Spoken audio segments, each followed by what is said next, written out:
Welcome back. ఆకాశంలో విమానం వెళ్తుంటే చిన్నతనంలో వీధుల్లోకొచ్చి చూసేవాళ్లం. కొన్నేళ్ల కిందట ధనవంతులకే సాధ్యమయ్యే విమాన ప్రయాణం ఇప్పుడు సామాన్యుడికి అందుబాటులోకి వచ్చేసింది. ఇలా ధరలు తగ్గించి మనల్ని గాల్లో తేలుస్తున్న విమాన సంస్థలు కాసులకు కక్కుర్తిపడి ప్రయాణికుల ప్రాణాలని గాల్లోనే వదిలేస్తున్నాయి. విమాన సంస్థలన్నీ నిర్లక్ష్యంగా వ్యవహరిస్తూ చావుకు షార్ట్ కట్లు తీసుకెళ్తున్నాయి. ఒకప్పుడు విమానం ఎక్కాలంటే అదేదో కోటీశ్వరులకే సాధ్యమని అనుకునేవాళ్ళం. కానీ ఇండియన్ ఏవియేషన్ లో నెలకొన్న పోటీ, దిగొచ్చిన ధరలు, చీప్ ఎయిర్ ట్రావెల్ కు తెరతీసిన విమానయాన సంస్థలు అన్నీ కలిసి మధ్యతరగతి ప్రజల్ని కూడా గాల్లో తేలేలా ద్వారాలు తెరిచాయి. కానీ ఇలా ధరలు తగ్గించి విమానాలు నడపడం ఏదో కలిసొచ్చే విషయం అనుకోకండి. ఎందుకంటే అలా విమానయాన సంస్థలు తగ్గించింది రేట్లొక్కటే కాదు, ఆ వెనుకనే మన చావుకు గేట్లు కూడా తెరుస్తున్నారు.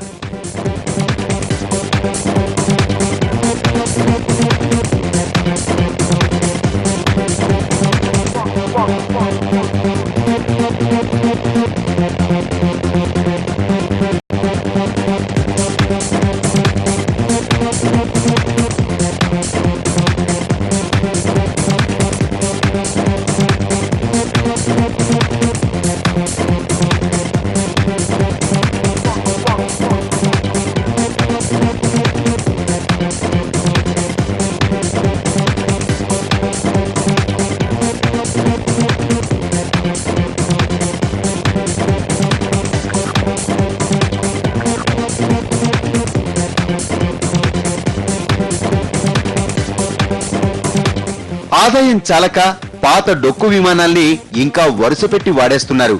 పోటీపడి ధరలు తగ్గించడంతో లాభాల వాటా కూడా పడిపోయింది.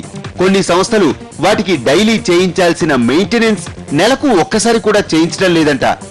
ఎగరబోయే విమానానికి బ్రేకులున్నాయా, ఇంజిన్ కండిషన్ లో ఉందా లేదా అన్న విషయాన్ని కూడా చెక్ చేయటం లేదంట. గ్రౌండ్ మెయింటెనెన్స్ టీం ఏ సంగతి పట్టించుకోవటం లేదట. డైలీ యూటిలైజేషన్ తగ్గుతుంది. యూటిలైజేషన్ తగ్గితే ఈ ఇన్స్పెక్షన్స్ అవి చేయడానికి తగినంత టైం దొరుకుతుంది. ప్రస్తుతం ఏమో స్టార్ట్ పొద్దున్న 6 గంటలకు మొదలు పెడతారు, రాత్రి 10 గంటల వరకు ఎయిర్ క్రాఫ్ట్ ఫ్లై చేస్తుంది. అంటే మొత్తం 16 గంటల రోజుకి ఫ్లై చేస్తుంది. రాత్రి 10 నుంచి పొద్దున్న 6 గంటల లోపుగా చేయాల్సిన ఇన్స్పెక్షన్స్ ఏం చేయాల్సి వస్తుంది. అంచేత దీంట్లో కొంత ఇన్స్పెక్షన్స్ స్ట్రిక్ట్గా చేస్తున్నట్టు అనిపించదు. అందుచేత అదొక కారణం. తర్వాత ఈ ఫ్యూయల్ ప్రైస్ ఇంక్రీజ్, తర్వాత ఈ airport authority of India charges ఇవి పెరిగిపోవడంతో they are trying to cut corners. ఇదేదో చిన్న ప్రైవేట్ కంపెనీలు చేస్తున్న నిర్వాకం కాదు. ఇండియాలో ఉన్న అన్ని విమానయాన సంస్థల నిర్లక్ష్యము ఇదే. వాళ్లకు ప్రయాణికులు చెల్లించే డబ్బే తప్ప వాళ్ల ప్రాణాల మీద అస్సలు కనికరం లేదు. వాళ్ల ప్రాణాలు గాల్లో కలిసిపోయినా ఎవరికీ పట్టడం లేదు. ఆఖరికి ప్రభుత్వ రంగ విమానయాన సంస్థ ఎయిర్ ఇండియాది నిర్లక్ష్య ధోరణే అని సాక్షాత్తు director general of civil aviations వెల్లడించింది. 2 రోజుల కిందట శంషాబాద్ ఎయిర్పోర్ట్ లో 155 మందితో ప్రయాణిస్తున్న స్పైస్ జెట్ విమానం అత్యవసరంగా ల్యాండ్ చేయాల్సి వచ్చింది. విమానంలో టెక్నికల్ ప్రాబ్లం తలెత్తినట్లు శంషాబాద్ ఏటీసీ అధికారులు గుర్తించి హెచ్చరించడంతో స్పైస్ జెట్ ఫ్లైట్ ను ఎమర్జెన్సీగా ల్యాండింగ్ చేశారు. ఇక తిరుపతిలో అయితే ఏటీసీ అధికారులే లేకుండా 2 విమానాలు ల్యాండ్ అయ్యాయి. ఇలాంటి ఘటనలు ఒక్క మన రాష్ట్రంలోనే కాదు, దేశవ్యాప్తంగా అన్ని విమానయాన సంస్థలు ఇలాగే ఉన్నాయని డీజీసీఏ హెచ్చరించింది. నేను చెప్తున్నాను కదా, ఇప్పుడు డీజీసీ అంటే director general of civil aviation, వాళ్ళు కొన్ని భద్రతా పరమైనటువంటి లోపాలు కొన్ని ఎయిర్లైన్స్ లో కనుగొన్నారు. ఎందుకంటే పైలట్లు లోపాలు ఉండొచ్చు, లేదంటే మెయింటెనెన్స్ లోపం ఉండొచ్చు, లేదంటే సరిగ్గా ఈ ఎయిర్ ట్రాఫిక్ కంట్రోల్ వాళ్ళని గైడ్ చేసే పరిస్థితులు లేకుండా ఉండొచ్చు. అటువంటి పరిస్థితుల్లో భద్రతా పరమైనటువంటి సమస్యలు ఉత్పన్నమయ్యేటువంటి అవకాశం ఉంది. అందుకని దాని గురించి ఇప్పుడు డీజీసీఏ ప్రత్యేకంగా కేర్ తీసుకొని అన్ని విమానాల్లో, not only Visakhapatnam, even in Delhi also, అన్ని విమానాశ్రయాల్లో ఇటువంటి భద్రతాపరమైనటువంటి చర్యలు చేపట్టకపోతే వారి మీద చర్యలు తీసుకోవాలని చెప్పి నిర్ణయించారు. దేశంలో ఎయిర్ ఇండియా సహా ఏ విమానయాన సంస్థ పూర్తి స్థాయిలో భద్రతా చర్యలు చేపట్టడం లేదని, అన్ని సంస్థలు ప్రయాణికుల భద్రతకు చాలా తక్కువ ప్రాధాన్యత ఇస్తున్నాయని director general of civil aviation వార్షిక ఆడిట్లో తేల్చింది.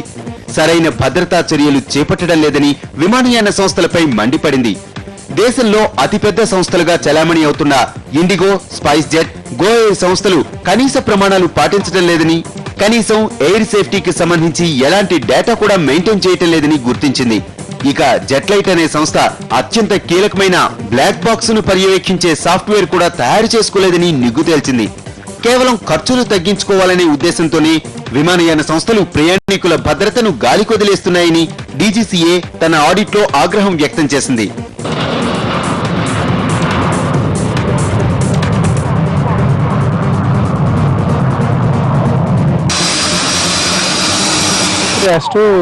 రెగ్యులర్గా ఇన్స్పెక్షన్ చేసి డీజీసీఏ ఆస్పెక్ట్లో రెగ్యులర్గా ఇన్స్పెక్షన్ చేసి వాళ్ళు సేఫ్టీ నామ్స్ ఫాలో అవుతున్నారా లేదా, ఎయిర్క్రాఫ్ట్ మెయింటెనెన్స్ ఇష్యూలో ఇప్పుడు డైలీ తీసుకుంటే డైలీ ఒక మెయింటెనెన్స్ ఉంటుంది, ఎయిర్క్రాఫ్ట్కి డైలీ ఇన్స్పెక్షన్ ఉంటుంది, 24 hours ఇన్స్పెక్షన్ ఉంటుంది, లేకపోతే మళ్ళీ సర్టన్ 100 hours తర్వాత ఇన్స్పెక్షన్ ఉంటుంది.